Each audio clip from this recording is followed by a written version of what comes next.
যারা ফেসবুকে মনিটাইজেশনের পর প্রতিদিন 2 সেন্ট 3 সেন্ট অথবা 1 সেন্ট করে ইনকাম করছেন, অথবা একবারও ইনকাম তুলতে পারেননি, অথবা যারা নতুন করে কন্টেন্ট ক্রিয়েটিং এ আসছেন অথবা কন্টেন্ট ক্রিয়েটিং করবেন ভাবছেন, ওনাদের জন্য আজকে আমার ভিডিওটি। আসসালামু আলাইকুম, সবাই কেমন আছেন? আশা করছি সবাই খুব ভালো আছেন। যিনি বা যারা যেখান থেকে ঠিক এই মুহূর্তে আমার ভিডিওটি দেখছেন, যদি ভালো লেগে থাকে প্লিজ লাইক কমেন্ট শেয়ার দিয়ে পাশে থাকবেন। আর যদি ভালো লেগে না থাকে নিজের মতো স্ক্রিপ্ট করে চলে যাবেন, এতেও কেউ কিছু মনে করবেন না।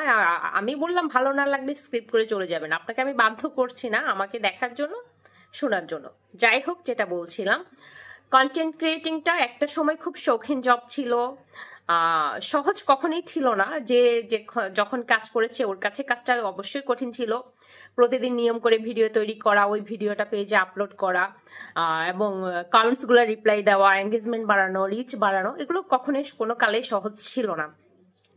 তবে এখন যারা কন্টেন্ট ক্রিয়েটিং এ আসবেন ভাবছেন, ওনাদের জন্য যদি আমার মেসেজ হয়, যেমন অনেকে বলেন যে আপু আপনাকে দেখে ইন্সপায়ার হয়ে কন্টেন্ট ক্রিয়েটিং এসেছি, আপনাকে দেখে আপনার ভিডিও দেখে কন্টেন্ট ক্রিয়েটিং এসেছি, আপনাদের এখন ইনকাম হচ্ছে না বলছেন।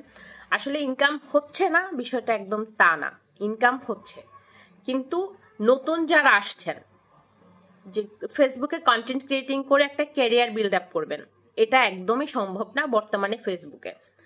আমরা যারা আগে আসছি, যেহেতু আমাদের ফলোয়ার বেশি, আমাদের কিছুটা পরিচিতি আপনাদের তুলনায় বেশি, ওই হিসাবে আমরা আগে যেখানে মাসে 40,000, একদম মোটামুটি মানের একজন কন্টেন্ট ক্রিয়েটার 40 থেকে 45,000, 50,000, 60,000 টাকা ইনকাম করতাম, আমাদের এখন এসে 12,000, 13,000, 14,000, 20,000 হতে মাঝে মাঝে কোনো কোনো মাসে অনেক কষ্ট হয়ে যাচ্ছে 20,000 পর্যন্ত যেতে।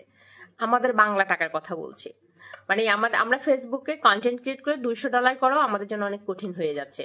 আর ফেসবুকে আজকে এই আপডেট আসছে, কালকে এই আপডেট আসছে, পরশু আরেক আপডেট আসছে, সেই কারণে রিচ ডাউন হয়ে যাচ্ছে। এই বিষয়গুলো তো নিয়মিত আছে। তাই নতুনরা কন্টেন্ট ক্রিয়েটিং এ আসার আগে একটু চিন্তা করবেন, কারণ জিনিসটা যত শৌখিন আর যত সহজ আর যত শর্টকাট মনে করছেন, আসলে ওরকম কিছু না। যদি আপনার ধৈর্য থাকে, সময় দিতে পারেন, লেগে থাকতে পারেন, তাহলে আপনি এখানে কাজ করেন।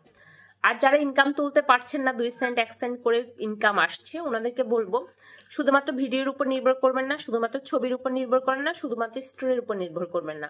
আপনি প্রত্যেকটা বিষয় নিয়ে সমানভাবে এগিয়ে যান। দিনে যদি 2টা ছবি দেন, 2টা ভিডিও আপলোড করবেন, 2টা রিল আপলোড করবেন, এবং 2টা অথবা 10টা 12টা স্টোরি আপলোড করবেন।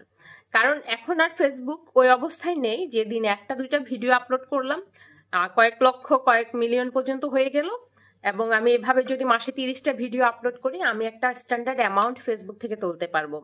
ফেসবুক কিন্তু এখন আর ওই অবস্থায় নেই। এখন আপনাকে মাসে 90 থেকে 100টা ভিডিও অথবা এরও অধিক ভিডিও আপলোড করতে হবে, এবং ঠিক একইভাবে সমপরিমাণ ছবি, সমপরিমাণ স্টোরি আপলোড করতে হবে, অথবা স্টোরি এর চেয়ে বেশি আপলোড করতে হবে। তাহলে আপনি প্রত্যেক মাসে স্ট্যান্ডার্ড একটা অ্যামাউন্ট পাবেন।